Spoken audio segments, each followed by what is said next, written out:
Bible சொல்லுது, வனாந்தரத்துல 40 ஆண்டுகள் அவர்கள் சட்டை கிளியல, செருப்பு தேயல, இஸ்ரவேல் கோத்திரங்களில் வியாதிப்பட்டவன் ஒருவனாகிலும் இருந்ததில்லை. ஏன் தெரியுமா? அவர்களுக்கு கர்த்தர் கொடுத்த சாப்பாடு அப்படிப்பட்ட சாப்பாடு. சாப்பாட்டு மேல கூட கர்த்தர் கரிசனையா இருந்து தூதர்கள் உண்ணும் உணவால் அவர்களை போஷித்தார். நான் சொல்றேன், நம்மளும் கூட சாகாமல் பிழைத்திருக்க வேண்டும் என்று தேவன் விரும்புகிறாரு. அப்படி விரும்பினவர் என்ன பண்ணார் தெரியுமா? நீங்க சாப்பிட்ற சாப்பாட்டில் அதை அனுதினமும் ஆசீர்வதிக்கிறாரு.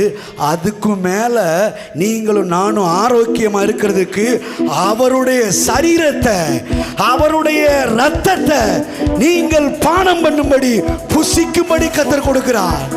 இன்னொன்னு சொல்றேன், ஆவியானவர் சொல்றாரு, அவர்களுக்கு கொடுத்தது தேவ தூதர்கள் உண்ணும் உணவை கொடுத்தாரு. நமக்கு கொடுத்திருக்கிறது தேவனையே கொடுத்திருக்கிறாரு. ஓ, நீர் செய்ய நினைத்தது நிறைவேறும், நீ செய்வதை தடுப்பவன் யார்? நீ செய்ய, ஆமென். இப்ப சொல்றாரு, என்னை புசிக்கிறவன் என்னாலே பிழைப்பான், என் மாம்சத்தை புசித்து என் ரத்தத்தில் பானம் பண்ணுகிறவனுக்கு நித்திய ஜீவன் உண்டு, நல்ல வாழ்வு உண்டு, ஒளிமயமான வாழ்வு உண்டு, ஆரோக்கியமான வாழ்வு உண்டு, நீடித்த வாழ்வு உண்டு.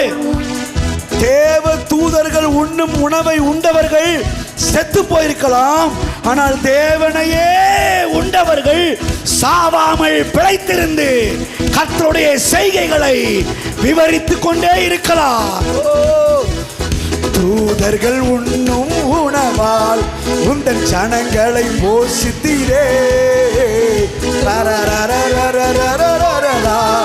ஓ, உம்மை போல யாருண்டு இந்த ஜனங்களை நேசித்திட? உம்மை போல யாருண்டு இந்த ஜனங்களை நேசித்திட?